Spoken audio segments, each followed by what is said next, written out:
everyone. Welcome to another episode of Second Act Actors. I'm your host, Dr. Janet McMorty, and I'm still a medical doctor simultaneously trying to pursue a career in acting. My guest this week is Chelsea Johnson. Chelsea. I love Chelsea. We had a very interesting meeting. It was fantastic. We actually met via a friend of ours, Jennifer Wigmore, who has been a guest on my show. She introduced us because we both have podcasts. And she was like, would you two want to talk at the ACE conference about podcasting? And we said, heck yes. So we put on a seminar about podcasting together. And then I started taking acting classes with her. She's coached me in tapes, and she's just one of the coolest people I've ever had the privilege of meeting. She hosts a podcast called Q to Q. Definitely go check it out. Q to Q, the Performers Podcast. And she talks about this in the episode. Her tagline is, "Don't wait to create." It is such a wonderful, wonderful podcast. We share a lot of guests because, we love talking to creators and performers. All right, Chelsea is everything. She is a musical theater performer. She's a singer. She's a dancer. She's a coach. She is an actor. She is a creative in every beautiful sense of the word. Please enjoy the incredibly talented and wonderful Chelsea Johnson.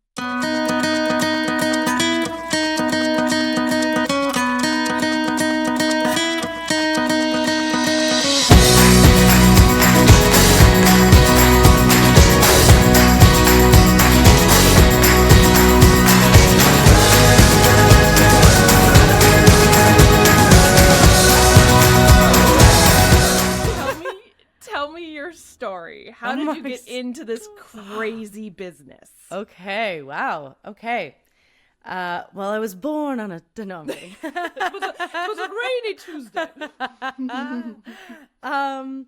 Okay.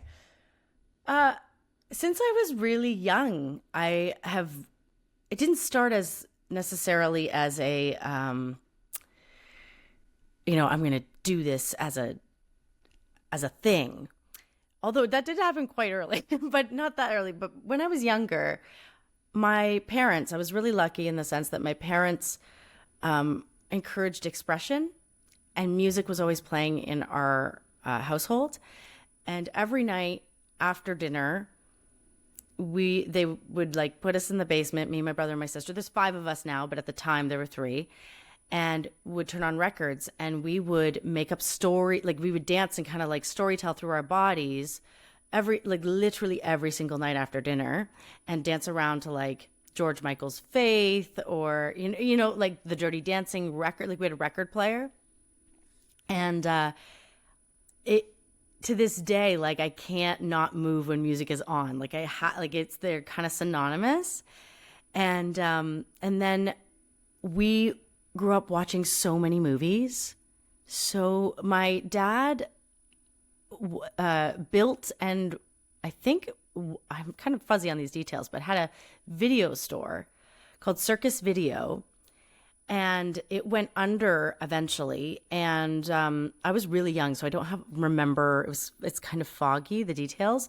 But do you remember the battle between VHS and Beta? They were my gosh. Okay. I know I'm dating myself. I'm with you there. So for the younger generation, it's kind of like Blu-ray and what was the other one? Blu-ray and HD. Yeah. And when DVDs were battling it out. Yeah. Yes. So VHS and Beta. So when the movie store went under, we got all of the Beta tapes from the movie store. So I literally had a movie store to watch in terms of movies. Every movie that had been released from 1970 to 1989, 90, something like that. So it's just this plethora of just being exposed to all these different types of movies. Of course, I couldn't watch them all because they were not all appropriate. But yeah, we would watch, some of our favorites were Grease, Dirty Dancing was a staple, Major League, all these movies we just watch on repeat. I became obsessed with Elvis movies, a bunch of those. I'm a huge Elvis nut. I'm a huge Elvis fan, which comes from my grandmother, which also leads me to when we were at my nanny's, we would go over there and they were always playing oldies in the basement and we would play oldies and listen to music. So I just really, as we played pool, their basement was like a throwback to the 1950s. They never changed it. It was a total time warp. I'm not even like swivel stools with the padded seats and it really was a time warp. So yeah, I just grew up around a lot of music, a lot of movies. I didn't do any extracurricular activities until I was 11 years old, which is when we couldn't afford it. And my mom remarried, and I was really lucky that the person she remarried was open to supporting my goals. And I really was lucky. My first love was singing, and I found an amazing singing coach, he's still my coach today. And I've had an abundance of coaches throughout my life. His name's Ray Lyle. And I've had an abundance of so many different coaches, and I always go back to him. I just really lucked out on my very first vocal coach, and he kind of took me under his wing. And at age 16 said, "Hey, I think you should think about coaching." So he took me I was his little protege. And after a year, he started feeding me students because he opened his own vocal studio, started feeding me students. And I started coaching people from there. So that was my first step into coaching. So I've been coaching vocals for over 20, I don't know. Oh my gosh, that's embarrassing that I can say 26, 27 years, being 39 years old now. But alongside of that, I always had a flair for drama. So at age 11, I got to take drama classes at Theatre Aquarius and, started doing shows at age 14. My very first show was at the Tivoli Theatre in Hamilton, Jesus Christ Superstar, and found my way into kind of music theater in that respect. So I really was loving the vocals and the R&B and the pop and the rock genres, and then at the same time pursuing theater as well. So that's kind of how I got into it. And then I went to Sheridan for musical theater performance, a really rigorous program, if you know anything about that. But I met some wonderful, wonderful teachers, wonderful coaches, and two of my, so many wonderful people. To this day, my ride or dies are from there, my two best friends. And that's kind of the long and short of it in terms of how I got into it. In terms of your podcast, in terms of what I think would be valuable to your listener, because I'm all about transparency, because that sounds like, oh, Chelsea was just I'm going to be an actor. I knew what I wanted to do and that sounds so together. And don't get me wrong. It was a passion of mine. In my late 20s, I was really burning out, really not enjoying the journey that I was on. And, really financially drained, emotionally drained, mentally drained, feeling like I wasn't contributing to my household enough, just, starting to doubt myself, and going also the projects I was involved in. I was like, I'm not feeling fulfilled. This isn't why I, started this. I started this because I love to dance in my basement. That's where the true spark is. And I just said that light had really gone out for me.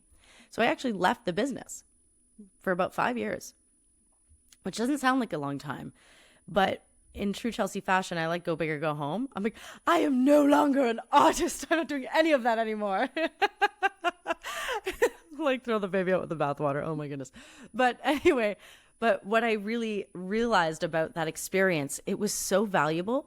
Number one is because we get told as artists that if you ever leave the business, it's there's this kind of snooty, maybe snooty is the wrong word, but it's the one I'm using today.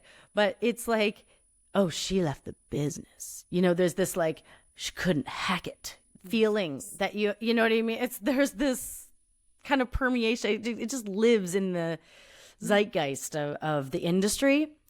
And so I think I think for a bit I had a lot of shame associated with that, of leaving, but it was so freeing. I'm not encouraging people to leave the business. That's not what I'm doing. But you know what? It was like everything I did from age, 11 onward was to help me pursue this thing that I quote unquote loved. And so my identity got wrapped up in it, right? It really did. It was like an artist is a part of who I am. It will never leave me, but I'm not what I do, and leaving the business really allowed me to see, oh, I'm a whole ass person. I'm a whole person who has other things to give and also open my eyes to so many things to learn. Like so many different types of people in this world, because when you get in this world, you're really saturated because you have to be so focused in what you want to do. But the feeding that being out of the business did to my artist was crazy. I just really learned the lesson of it's so valuable to live your life, to not become obsessive about, and grip so tightly on your goals as an artist, as a creative, whatever it is that you're doing, whatever it is. And I'm still working on that to this day because I do love it, but I have to remember to be a person too.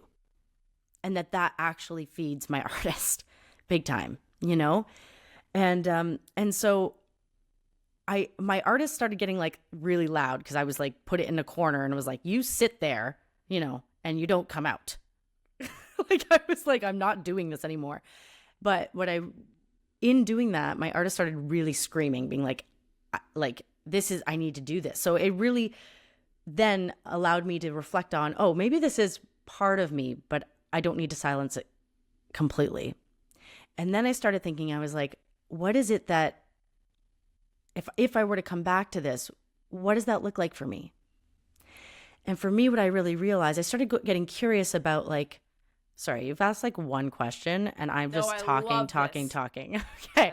But this is my journey. This is it. So, I'm just really passionate about this part because I just see, I coach outside of here as well as I do creative coaching, right? So the artists that I work with, I just see so much pressure on themselves and so much desire to make it, but the grip is so tight and I see myself in that.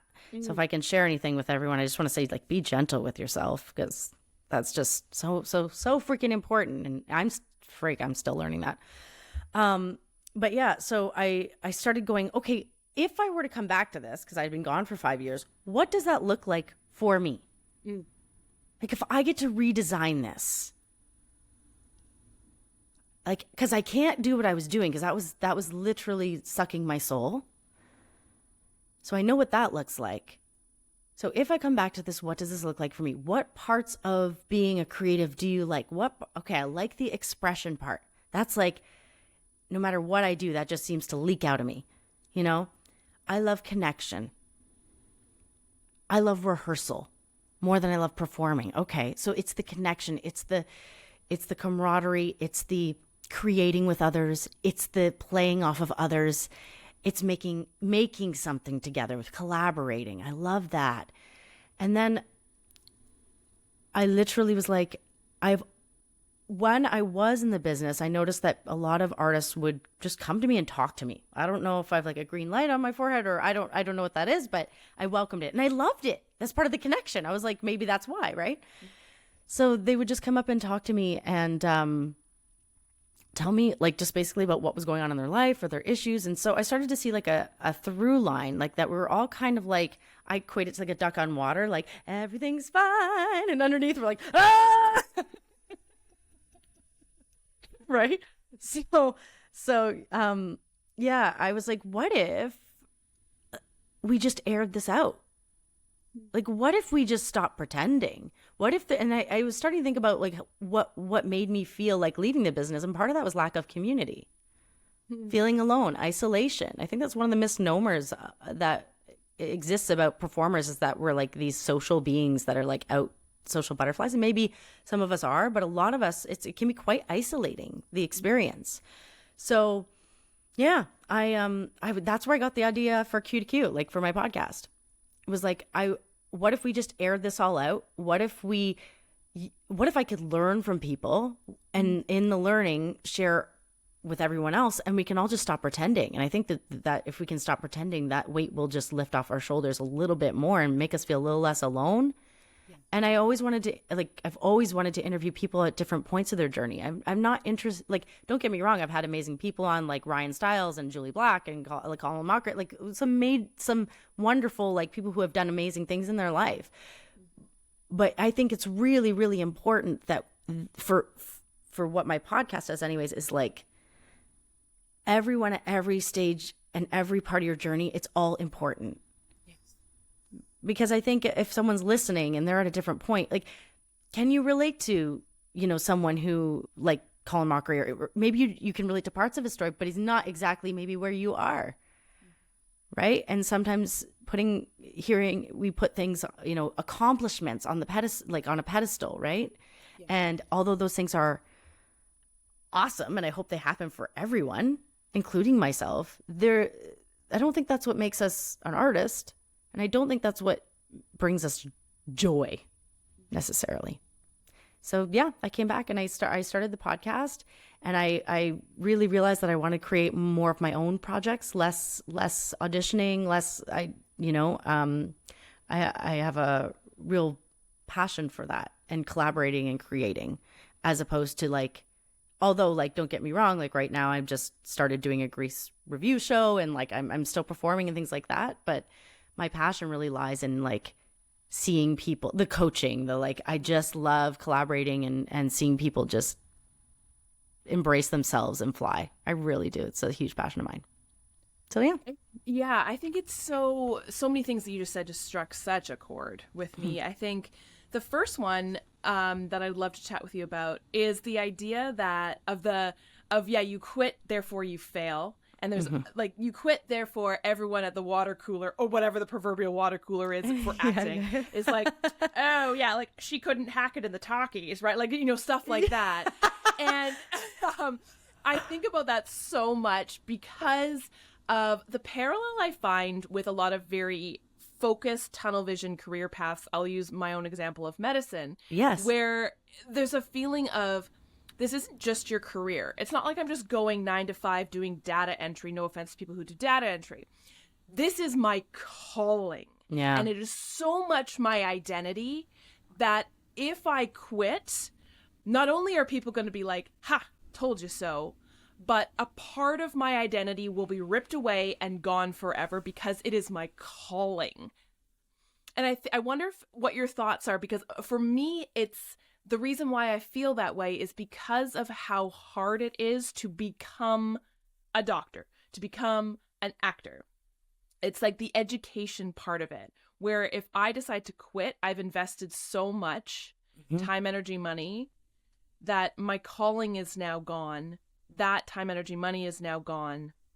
Like, I don't know. There's a weird sensation of it's not just a career. It's everything. It's like I'm too far into it, right? Yeah, what is it? The self-fulfilling. What is it? When you invest, right? So much money, you're like, you're just like, I can't quit. I can't. I'm in this now. Make it work, Yeah. But we do that in a lot of things. We do that in relationships, right? We're like, I've been here for, a couple things come to mind, and I saw this clip the other day. So I can't remember who it was that said it. So I'm not gonna. It's not me. It's not me, folks. And this isn't my brilliance. But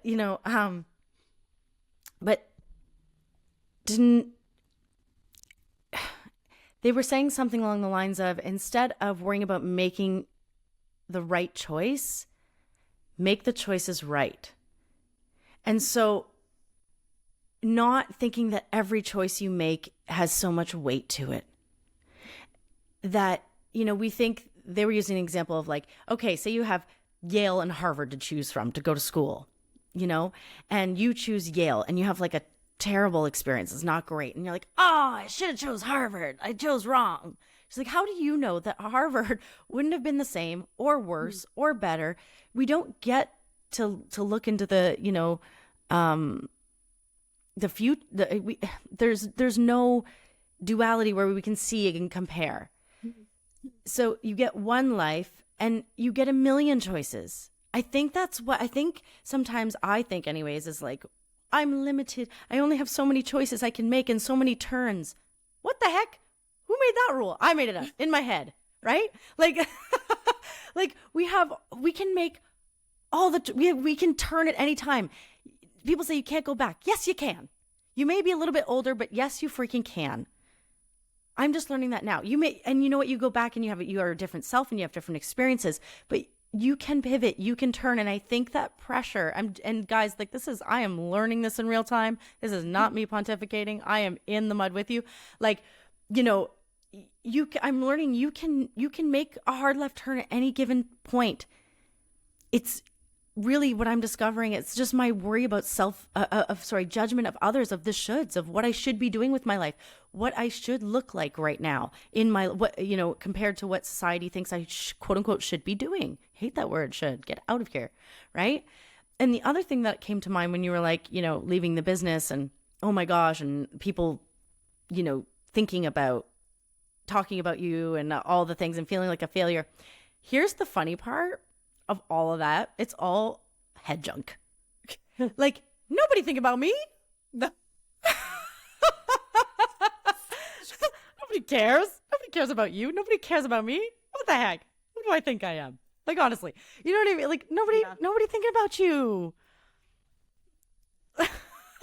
Not one person, not one, not even a half a person came up to me. Not even a toddler came up to me and was like, Chelsea, how dare you? You've been going after this all your life. Like, the shame is self-imposed for most people. Okay. I'm sure there's cases out there where that stuff does happen. So someone's listening to this being like, it happened to me. You don't know my story. Absolutely. I see that for people, but for the most part, we have internalized other voices that are not ours. And that we may have heard in the past, but it's really living up to, we feel we're disappointing ourselves. Really, we're shaming ourselves. We're shitting all over ourselves, really, right? Like it in that respect. So I can say that's what that gave me. Leaving the business for 5 years, that's what that actually gave me, was the perspective to go, oh, I'm on the other side and nobody cares. And I'm free. Oh my goodness. Now I have freedom of like actual choice, because I've seen what it's like to leave, and now I know what it's like to come back as well. Like I've seen both sides. So there's like this like I don't know if like lack of judgment or like I don't know exactly what it is, but yeah, I just wonder if there's something else you want to pursue alongside, you don't even and by the way, you don't even need to leave it. Mm-hmm. You're a whole ass person. You can do multiple things. That's what I love about, I feel like right now, like I feel like the world in general is opening up to the fact that we are more than one thing. Mm-hmm. We've always been more than one thing, but we're embracing that. I feel like as in society, it's like, you can do multiple things. You for you, perfect example. You're a doctor and you're pursuing, you are such a great example and leading in that way to be like, you know what? I love my medicine. I'm not leaving that. Maybe one day, well, I don't know, but I am just going with the flow. And this is my passion. It's something I've always wanted to pursue. And I'm going to do that in tandem. It doesn't have to be either or. Yeah. It can be both. And I think what's really interesting about the whole no one cares is when you flip it on yourself and say, how much am I judging others for leaving what they're doing? Oh, zero. In fact, it's something that you and I both do extremely well, toot our own horns, is the fact that as we deserve to, when I know you and I both see people who are doing the pivot, doing the switch, trying to do more than one thing, we are screaming and cheering for them from the mountaintops, right? Mm-hmm. So why do we think that others aren't doing the same for us. Mm-hmm. A lot of times, you know, we are kind of wrapped up in our own little worlds. It's fine. But like when I hear of somebody wanting to pivot or wanting to do more than one thing or changing their lives, I'm like, excuse my French, fuck yes. Right? I'm cheering for you. I'm not judging you. I don't have time to judge you. That takes a long time and that's a lot of energy. I'd rather be positive about your decision. Well, you know what? You bring up a really interesting point, Janet, because having known you, having spent time with you, having you in class coaching you, all that sort of stuff,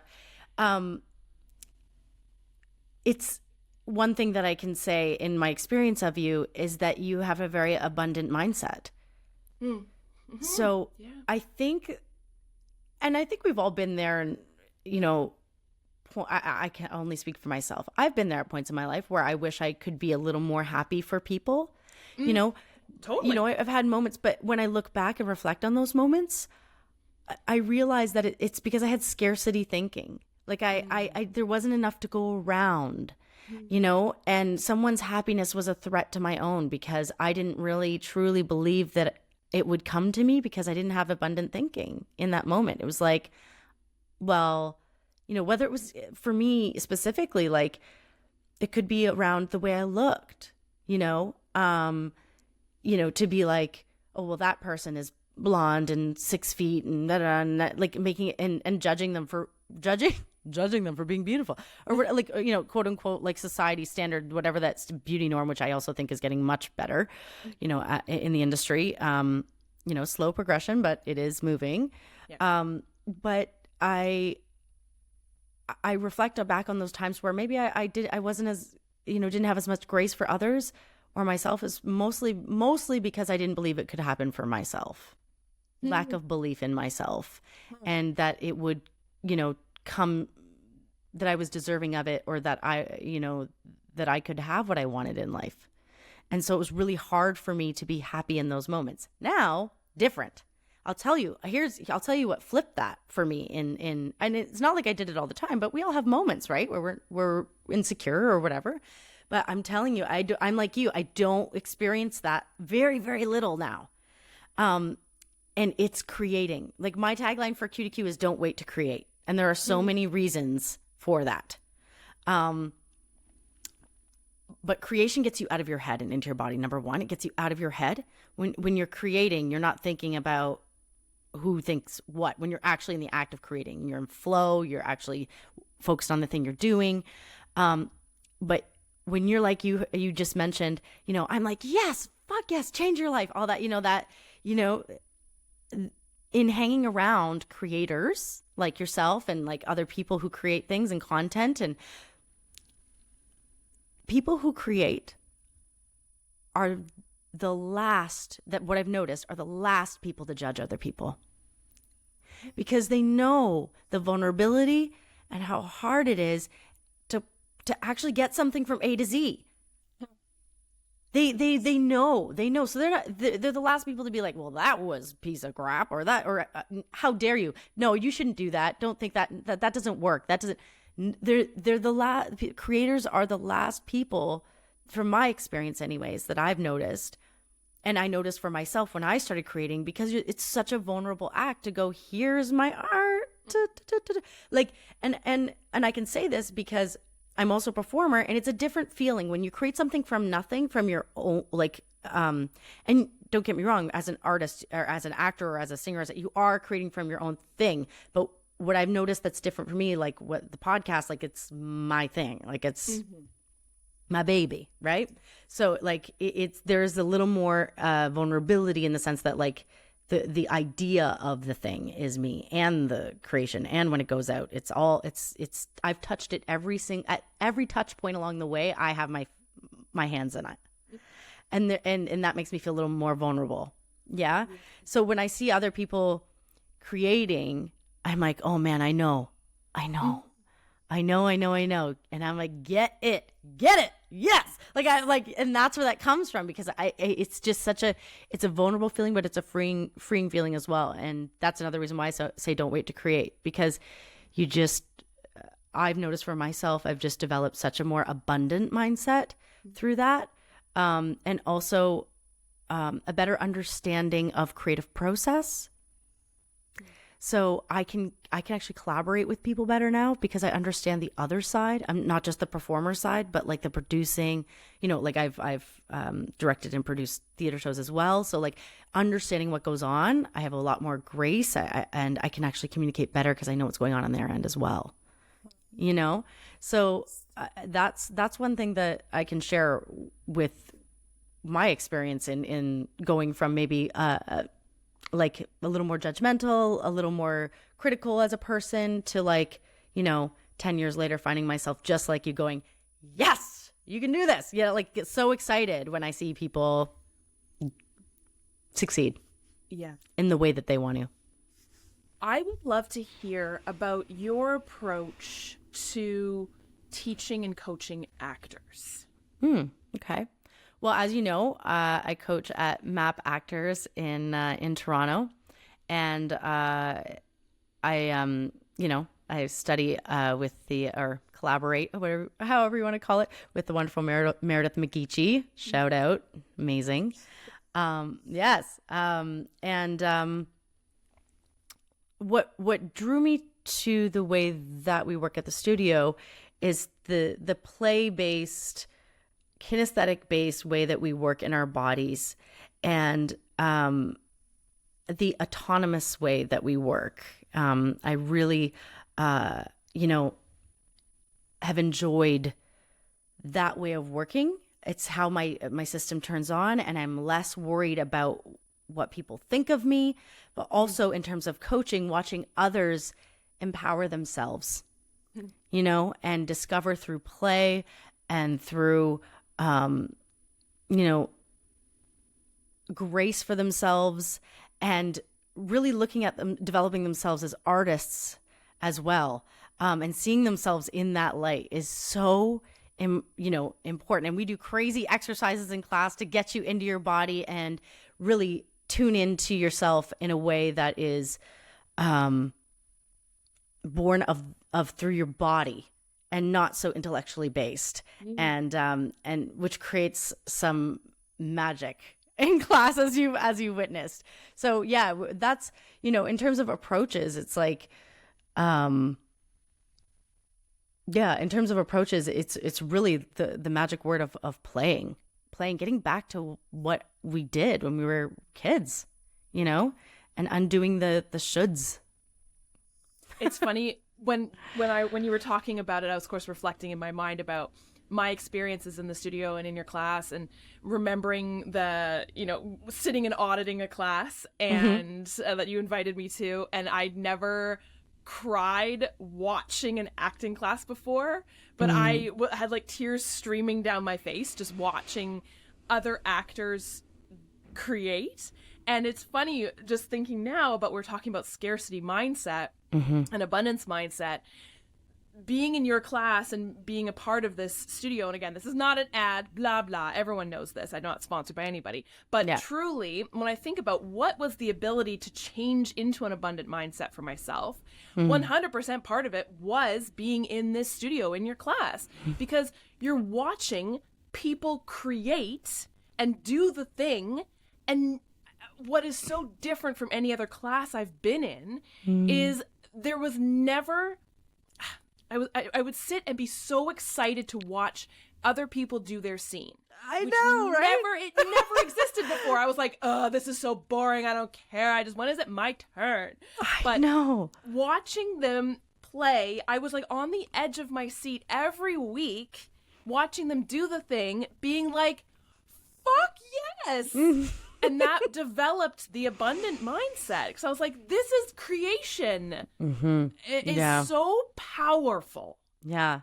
It's so engaging to watch people take risks in a way that they're not even aware that they're about to take risks in. It really is true discovery in the moment. And I thank you for saying that. I mean, I love having you in class. But yeah, I experienced the same thing, because I'm not just coaching. One of the beautiful things about in the studio is the coaches are in class as well. Yeah. Whether it's a Monday night or a Tuesday day, we are in class as well, we call it, working it out. We're having a workout, or we're practicing. We don't call it a performance. We're not really into that, So it's really great to hear that that's your experience, because I experienced that too on Monday nights. I am so invested in everyone that gets up, and that's just like another part of your learning as well, because I'm learning so much from my colleagues, my peers, watching them as well. And it's so engaging for me on Monday nights to be in class and watching as well. And so thank you for reflecting that back, because I feel the exact same way about my fellow peers and colleagues. I'm so excited, sometimes more excited than for me. It's so true, right? And it's funny when I think about watching like you in class, and also you as a coach, as a teacher. It's so interesting now hearing your story of your upbringing, and how so much. And I know some of what you do now. I know you do incredible work, pole dancing and stuff. Pole dancing. Like, oh my gosh, we should talk about that. But you're just so like, knowing now how you grew up, being so encouraged to create with your body, and just feel things in your body. I'm like not surprised that this was the school that you're able to be involved in, right? Like, it's just beautiful. Yeah. And in working this way, when I first started working with Meredith, like, it felt like getting into a warm bath in that sense. Like, I felt like I was always, I don't know I was working in the traditional theater school sense of how they were, and nothing wrong with, like, again, I'm not here to bash any sort of approach to acting. That is not my jam. You do you. But when I found this way of working, I was like, this is what I've always been wanting to do this way. Like, it just felt like, and I felt like I was always kind of othered in that sense of how I found my way in. And so this approach just felt like, oh, okay. Like, I can be free, and I can be silly, and I can play, and magic can still happen. And it's also the most beautiful, intimate work as well, in terms of like, not, I don't want people thinking that's all we do is like funny stuff. That's not what we're doing at the studio. But it was, it's funny you say encouraged to move my body, and that I'm doing pole, and if you don't mind, I'm going to take a hard left. Yeah. So because I'm very open about this as well. And so growing up, like, in terms of my body, yes, I was always moving my body, but I have had a very interesting path in terms of body image, and in terms of how I view myself. And I know a lot of people in this industry also have challenges and struggled in certain ways as well. And it has been literally a lifelong journey of me learning how to accept my body. So pole, you were mentioning pole. And so about a year and a half ago, well, actually 3 years ago, I paralyzed myself, which you know about. And it was just before the pandemic. So I was paralyzed my leg down to my foot. And I tried to, I had to heal myself in my apartment, because we weren't allowed to see doctors during the pandemic. So I was trying to figure that out, and I'm still healing. I still have some like numbness and weak ankle, like my left ankle is a bit weak, but from where I came from, it's night and day. And I wanted to learn how to wear heels again. So I was like, I've always wanted to try pole dancing. And I thought to myself, I'm like, well, if I'm wearing heels, I can like grab the pole, if I fall, if my ankle gives out, I can grab the pole. That'll be like my little trainer buddy, So I was like, that was my like thing that pushed me to do pole. But what I really wanted to do pole, what I really actually wanted to do pole was because two things. I wanted to reclaim my sexuality for me. And that it didn't belong to anyone else's. And that it didn't belong to anyone else. And then the second reason also was I wanted to be able to look at myself in a mirror, not in a dance class, not in a, in that kind of setting, and not feel like traumatized afterwards. Mm. And I was like, and in pole, you have, it's funny because Chelsea don't wear shorts. Okay. So like in class, I was like, I have to wear shorts. Like you have to, because you need leg grip. Mm. And like, otherwise you just slide down the pole. Right. Like there are certain styles that you don't need leg grip for, but most pole dancing, you need leg grip. Like there's a reason why they dress the way they dress, actually. Like you need your skin on the pole. So anyway, the difference between me now and when I started pole, it has been the most healing journey, most triggering journey, but the most healing journey at the same time, for me. Being in pole, the first class, being like the first 20, like the first, like I would say 4 or 5 months, was just like inner voices being like, look at your cellulite in the mirror. Look at it. Like just completely picking myself apart for the first half hour of class. Take half hour for those voices to kind of go away. And then finally, like you have to focus on what you're doing on the pole. So those voices can't exist because you'll like fall, right? Or you'll like, you need to actually focus. And what I loved about, and shout out to Brass Vixens, which is where I study. What I love about the studio, I don't know if it exists at every pole studio, but something that was so deeply healing. Again, it's nobody think about you. Nobody cared. Not one person was looking at me or judging me, or I didn't feel, if they were, I didn't feel it. And the representation of the different types of bodies in the class was so healing for me. And watching people of all like different backgrounds. I mean, in terms of like, we have dentists in class, 50, 60-year-olds in class, like all sorts of different body shapes, colors. Like it was so healing in that sense, because in a way I felt like I belonged, like I just felt like I was safe to I didn't feel like I belonged. I felt like I was safe to explore myself for the very first time in terms of my body. Because as a performer, it's for somebody else usually. In terms of like when you get out there and perform, that I shouldn't say it is. I've learned to reclaim that too for myself. It's for me now. But like in terms of how I grew up in my thinking as a performer, it was like, especially music theater. It's like dance for grandma, But in class, in pole class, it was like, oh my gosh, this is the first time. This isn't for a man. This isn't for an audition. This isn't so that someone thinks I'm attractive or valuable. This is literally like, can you get up this pole? Which I'd be like, I'm going to be too heavy. I can't lift myself. All these voices just like came into my head. And I literally would be like, I can't climb the pole. I'm too heavy. And then I would see someone else do it who, like watch someone else's strong body that maybe was a bit bigger than me or whatever. And be like, yeah. Like, again, I was like, yes, I can do this. I can do this. I can do this. So it just helped me undo the stupid rhetoric in my head around what strength is and what I can and can't do with my body. And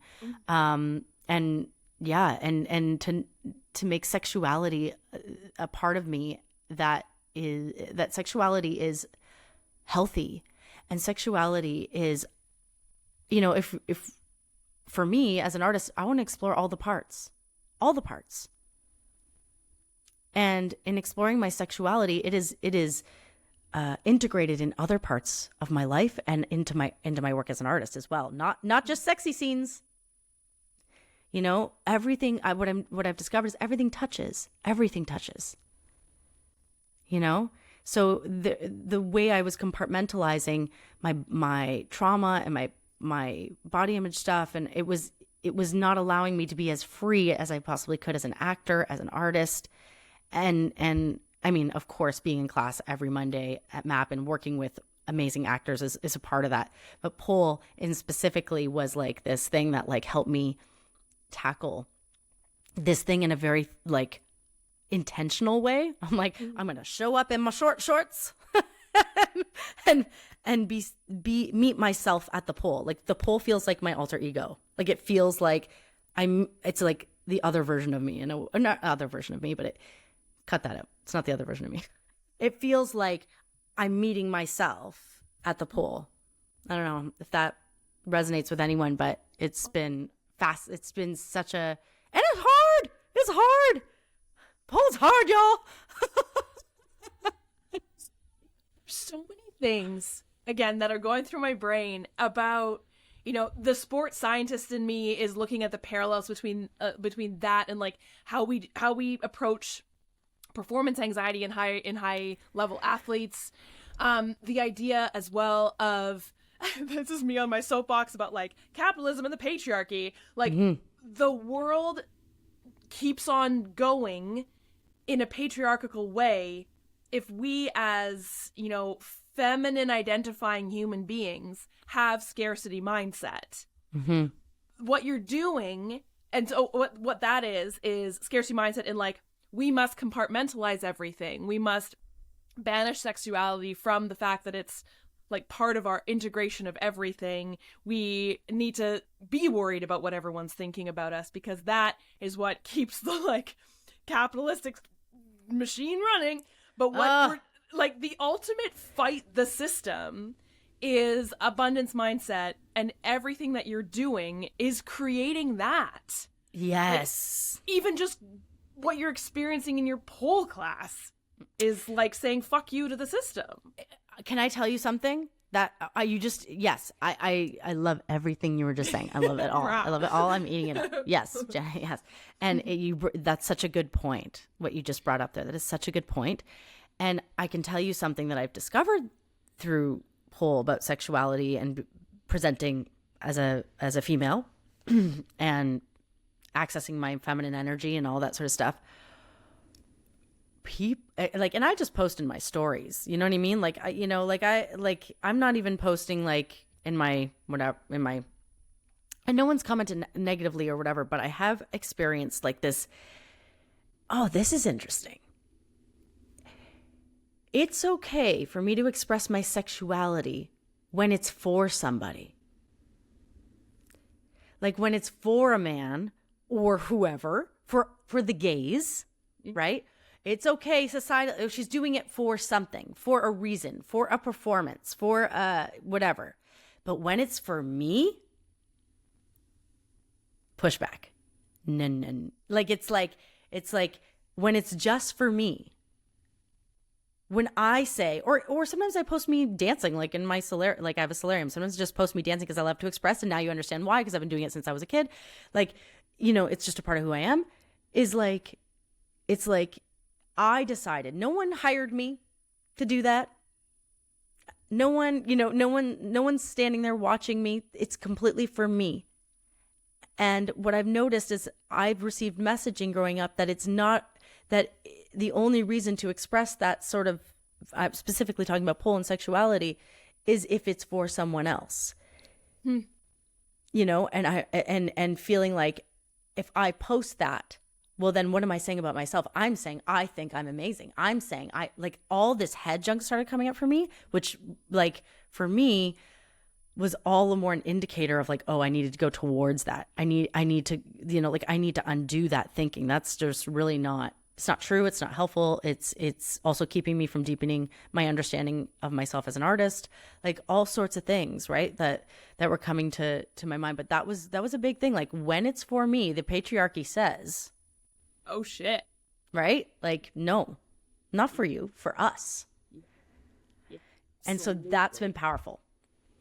Yes. Mm-hmm. Yeah. Oh my gosh. And I think, we can both wax poetic about that. And I think about that all the time because, and it's funny, this is a terrible analogy, but I remember my dad coming to me and he's not a Swiftie, but he's like, I respect Taylor Swift. He's like, I don't really like her music, but I respect what she's doing. Yeah. He's like, but I don't really understand. Like, this is my beautiful, like, boomer father being like, yeah. Why is everyone getting so mad? Like, it looks like she's having a great time. Shouldn't we be all happy? Like, she's having a great time. I'm like, Dad, people are getting all mad because she's inspiring generations of young female identifying individuals to step into their power and be unique and be themselves. And for the patriarchy and like the current government, that is so terrifying and destabilizing, because they're gonna lose. They're sensing loss and they're fearful and they're scared. And when, you know, your deep immature lizard brain gets scared, the patriarchy's response is rage, is anger, because it's terrifying when somebody steps into their feminine energy that has been shut down for so long. They're like, oh dear God, but we liked it that way because we were in power, but now this is scary, I don't like it. Yeah. And I've heard her document. I haven't watched her documentary, but I have actually heard it's pretty good. I don't know. I've really. There are so many documentaries out right now.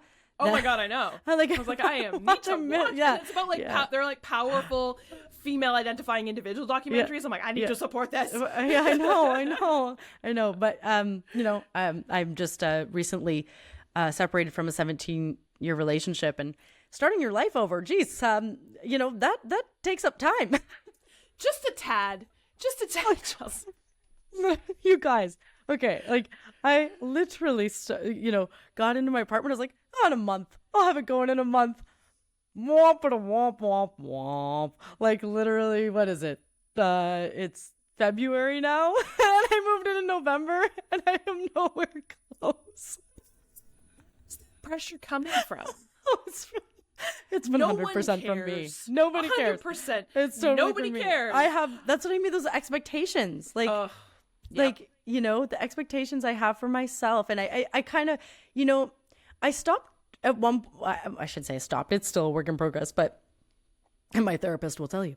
But it's like, I really try to get rid of that person, you know, at a certain point. You know, the person who's like, you got to do it and you got to be better and you got to like having all of that, you know, like that, that pressure that put on me. Cause I used to try and like, I'm like, I will eradicate her. She will be gone from my life. I'm going to get rid of her. I'm going to go to therapy and work on that, you know, like, which is another iteration of that person, right? It's like the pressure to get rid of that person, right? Like, it's like, I'm in the Matrix. So anyway, what I realized in that, it was going like, what if one day I was like, what if I just stopped and loved that person?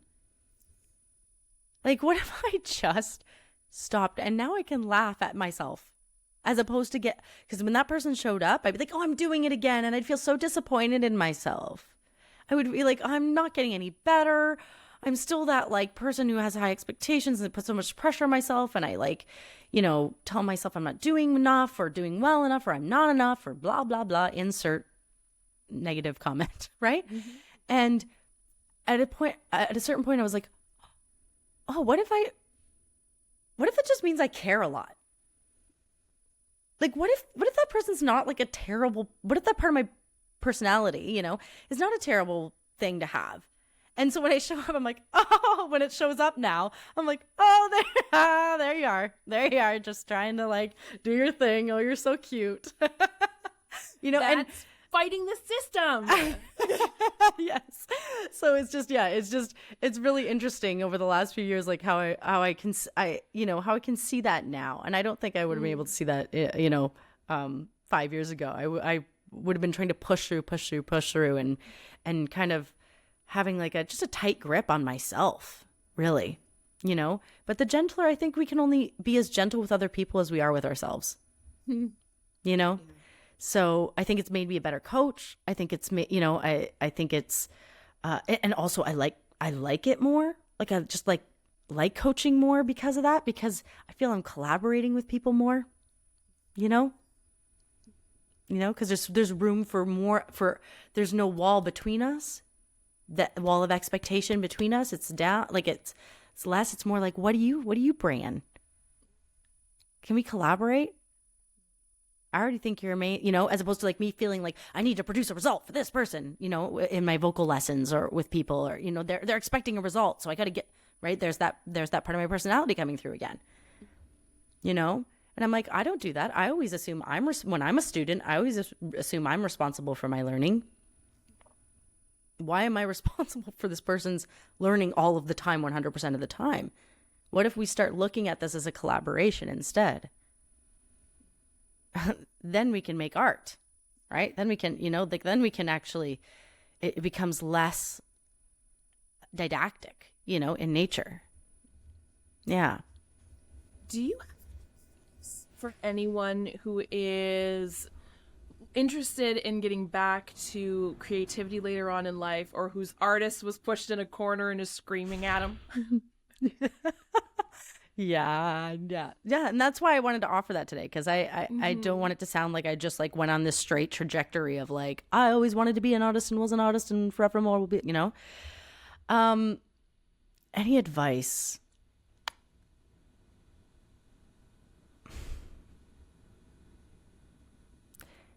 Yeah. And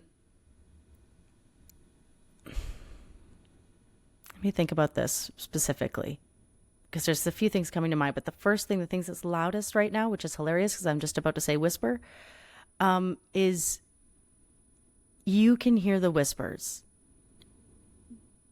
And I think I spent a long time silencing the whispers. And I would always listen to the loudest voices, thinking they were the most important. Oh, I'm getting emotional. That small little voice is what I'm discovering more and more is the one that like I'm trying to grow, but like oftentimes it's just like this little like, hey, remember me? Remember that thing you used to do? Remember what brings you joy? Remember? And you're like, shut up. No, I have to do this thing.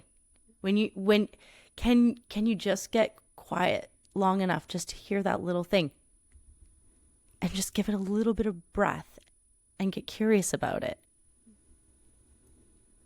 And again, is that you get to make a million choices. You have unlimited choices to make.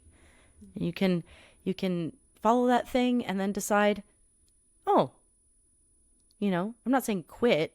There's a difference between quitting and knowing, right? Yeah. That you want to go in a different direction. But it's not about making right choices. It's about like being in flow with yourself. So just listen to the whispers of like the little things that are coming up for you, and not to discount them as just whispers, or that they're not important, or that they're just little things. They're often like the thing, and if it keeps tapping, in terms of in terms of advice, I try not to give advice, in that respect, because it's like I don't know. Here's a piece of advice: nobody knows you how you know you. Mm-hmm. Only you know you. You can get advice from everybody and absolutely talk to your friends and talk to your family, but only at the end of the day, only you know you. And that's why I say, I guess, the whispers part. It's like, you know what you're capable of, and you know what you really want to do. At the end of the day, you're just maybe a little bit scared to do it, and it's okay to be scared and do the things. It's okay.